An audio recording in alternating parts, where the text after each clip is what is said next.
One of the things that I love about mold inspection sciences is, at least on your website right now, you have something called the CIRS protocol. And I know you're getting ready to, kind of change the language on that and expand it. But the essence of it is that, yeah, there's a different inspection required and a different remediation protocol Absolutely. that you Yeah. might write up for a CIRS patient compared to a standard, somebody who's not sick, maybe just had an acute water loss. It's an insurance kind of event. So Exactly. maybe you can tell us a little bit more about what is this special protocol for people who are medically impacted? Yeah, I'm happy to expand on that.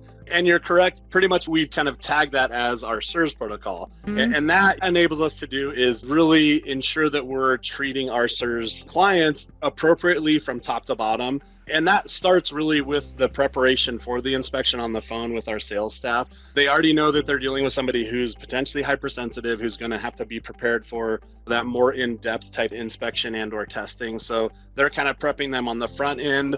Then when it comes to our inspection, I'll be quick to say our inspection, I feel like, is top notch, whether you're a CIRS patient or not. One of the things I preach to my guys is leave no stone unturned. Even if it's the most minor bit of water damage or this or that, let's investigate that. If anything, let's rule it out as a problem. Yeah. So we do very in-depth training with our inspectors to perform that side of it. When it comes to the testing, as you know, Jenny, we have to get definitely more advanced when it comes to the testing.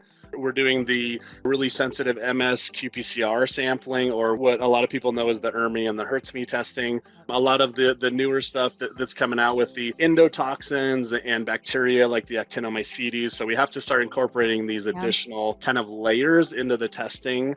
And then also, the kind of culmination of all that is what we produce as far as our inspection report and recommendations. Yeah. And those recommendations really have to be keyed in on what needs to be done to properly remediate this project now, because traditional remediation probably isn't going to get that area clean enough for somebody who is hypersensitive, who is in that CIRS category.